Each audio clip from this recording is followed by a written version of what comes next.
السلام عليكم ورحمة الله تعالى وبركاته. مرحبا بالجميع وتحية إليكم من جديد. برنامج اليوم هو برنامج مهم موجه خاصة إلى كل من يسألون عن خطوات طلب لجوء إنساني بالولايات المتحدة الأمريكية. إذا هناك نقاط مهمة سوف نتطرق لها في البرنامج، ولا بأس إن استفدتم من البرنامج أن تقوموا بمشاركته مع الأصدقاء والأحبة، هذا كله لكي تعم الفائدة. ولا تنسوا أن تشتركوا في القناة. إذا كيف تدخل إلى أمريكا وتطلب اللجوء الإنساني بضمان وبدون مخاطرة؟ بالنسبة لطلب اللجوء الإنساني بالولايات المتحدة، يلزم المقدم عليه أن تستوفي فيه الشروط المطلوبة، ومن دونها لا يمكنه النجاح والحصول على طلب لجوء إنساني بأمريكا. أولا، ضروري أن نجد المعني بطلب اللجوء أصلا هو داخل الولايات المتحدة الأمريكية، أو ممكن أننا نجده في المناطق المحسوبة على الحدود. وأكيد هناك عمل صارم تجريه المصلحة المعنية باستقبال طلبات الهجرة عن طريق طلب اللجوء، لكي أكيد تتم برمجته وضبط المواعيد الخاصة بطالبي اللجوء. هذا أكيد قبل وصول المعنيين بالأمر إلى نقطة الحدود الفاصلة، والتي نعتبرها المنفذ الذي يمر منه طالب اللجوء الإنساني إلى الأراضي الأمريكية. ونؤكد بأنه ضروري على المقدمين أن يقوموا بملء استمارة أو فورم أي 589، هذا أكيد في السنة أو 12 شهرا التي دخلوا فيها إلى أمريكا، ويجب عدم تجاوز هذه المدة المذكورة المحددة بسنة واحدة، لأنه في حالة طالب لجوء إنساني بأمريكا لم يقم بهذا الإجراء الاستباقي قبل نهاية السنة، فسيعتبر مهاجر غير قانوني بالولايات المتحدة، ولا يمكنه أن يقدم على طلب اللجوء. إذن المدة المحددة لطلب لجوء إنساني بالولايات المتحدة الأمريكية محددة ب 12 شهرا، ليحق لطالب اللجوء الإنساني أن يقوم بتقديم طلبه داخل الولايات المتحدة الأمريكية لدى المصلحة المعنية بقانون طلب لجوء إنساني بالولايات المتحدة الأمريكية. نؤكد بأنه هناك قوانين لازم اتباعها، منها التقديم الاستباقي وهو ضروري ومؤكد لكي يقوم المقدم على طلب اللجوء قبل الانطلاق إلى نقطة منفذ الحدود للدخول إلى الولايات المتحدة الأمريكية.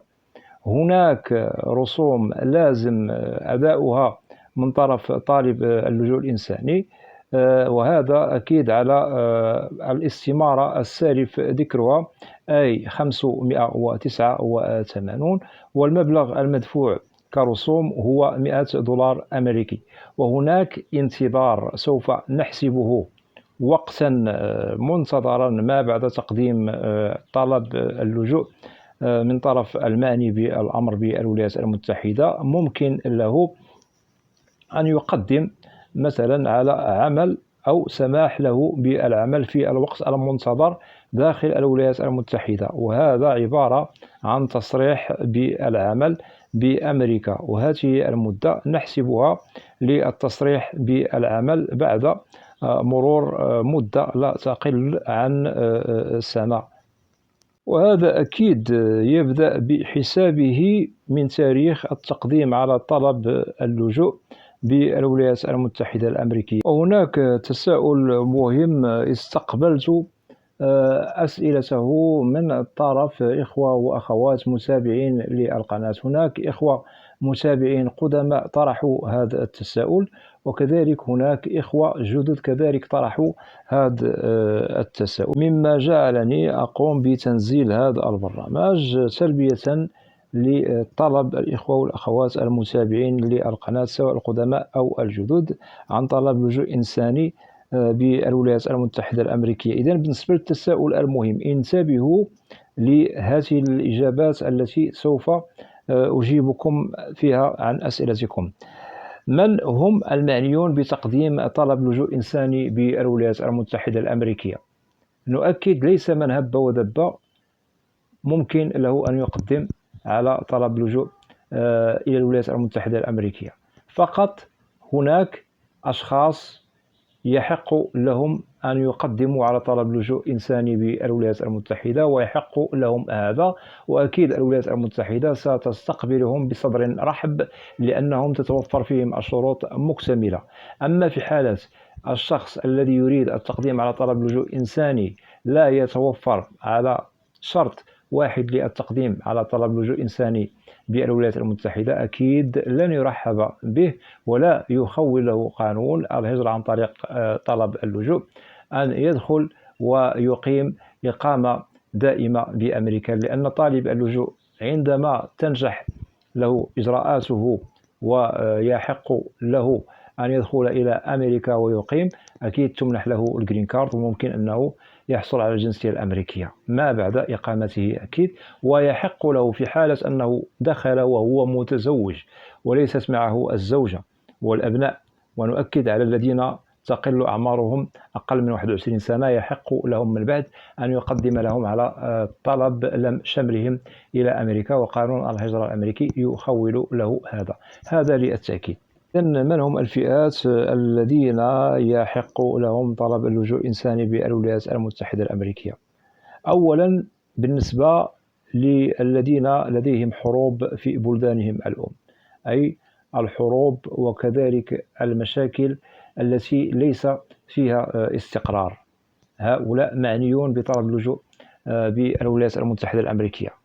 ثانيا التمييز العرقي، في حالة أن شخص مقيم في بلده الأم ووجد بأنه يعيش تطهير أو تمييزا عرقي، فهذا يحق له كذلك طلب اللجوء بالولايات المتحدة الأمريكية. ثالثا الظلم والاضطهاد في بلدكم الأم، في حالة أن شخص وجد بأنه غير مرتاح في بلده الأم ووجد بأن هناك ظلم واضطهاد وعدم توفر حقوق إلى غير ذلك، حقوق أكيد التي سوف نصفها بعدم الأريحية في الحقوق المكتملة التي أكيد سياستها تعود لبلد المعني بالشخص الذي يريد التقديم على طلب لجوء إنساني بالولايات المتحدة الأمريكية. وأكيد هناك بلدان مواطنوها لا يعيشون عيشا كريما، يعيشون مضطهدين، يجدوا ظلما، لا يعيشون حقوقهم المكتملة إلى غير ذلك. هؤلاء ممكن لهم كذلك التقديم على طلب لجوء إنساني بالولايات المتحدة الأمريكية. وهناك أشخاص آخرين يحق لهم طلب اللجوء بالولايات المتحدة، ونؤكد على الذين لا يمارسون معتقدهم الديني بأريحية في بلدهم الأم. ممكن أننا نجد شخصا يعيش مثلا في بلد إسلامي ومعتقده في شكل لا يدين الديانة الإسلامية ولديه معتقد خاص به، فإن وجد مشكل في عدم الأريحية في ممارسة معتقده الديني أو لا ديني بأريحية، فهذا كذلك يحق له أن يقوم بطلب لجوء إنساني بالولايات المتحدة الأمريكية. وهناك شروط أخرى ممكن أن تخول لطالب اللجوء الإنساني أن يقوم بالتقديم على طلب لجوء إلى الولايات المتحدة الأمريكية بصفة قانونية، هذا للتأكيد. إذن ليس من هب وأدب يقول في نفسه ممكن أنني أقدم على طلب لجوء إنساني، بل يشترط أن يتوفر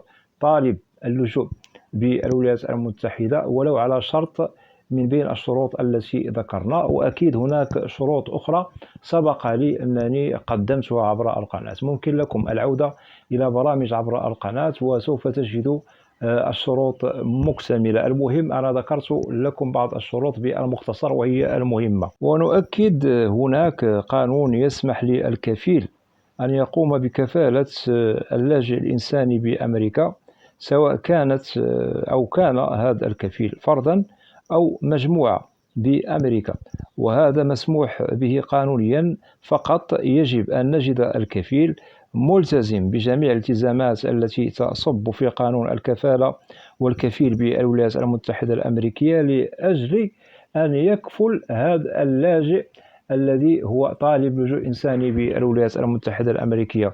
أكيد الكافل يجب أن تتوفر فيه النقاط المهمة التي سوف أذكرها لكم: متوفر على سكن، متوفر على عمل، دخل جيد. كذلك لا ننسى يجب أن نجده يقوم بأداء ضرائب إلى الحكومة الأمريكية بنظام إلى غير ذلك من الشروط المهمة التي لازم أن تستوفي الشروط المطلوبة لكفالة اللاجئ الإنساني بالولايات المتحدة الأمريكية.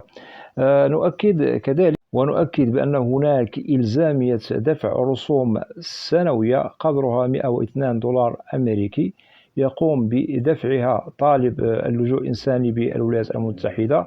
هذا الواجب ضروري ومؤكد على طالب اللجوء دفعه في الوقت المحدد. المصلحة المعنية بهذا الشأن، وفي حالة أن طالب اللجوء لم يقوم بأداء هذا المبلغ الذي ذكرناه سنويا في وقته المحدد، أكيد سيلغى كل شيء، سواء كان طلبا للجوء الإنساني بأمريكا، وكذلك سيلغى التصريح بالعمل، وسوف يلغى اللجوء مباشرة بأمريكا، وهذا أكيد تشتغل عليه الجهة القانونية. ونؤكد على المحكمة المتعلقة بالهجرة والمهاجر.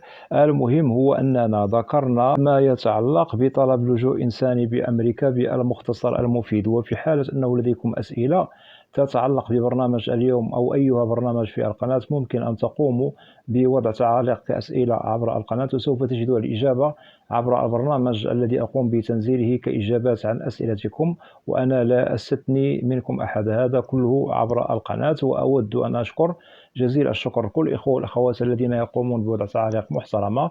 مرحبا بكم جميعا بأسمائكم. وبالنسبة للقناة محتواها كامل وشامل عن الهجرة والمهاجر إلى الولايات المتحدة الأمريكية بشكل عام وكتعريف. وأتمنى من الإخوة والأخوات الذين لا زالوا لم يشتركوا في القناة أدعوكم للاشتراك في القناة وتفعيل زر الجرس ليصل إليكم كل جديد. ولا تنسوا أن تدعمونا دائما باللايك لكي ينتشر الفيديو على نطاق واسع ولكي تعم الفائدة.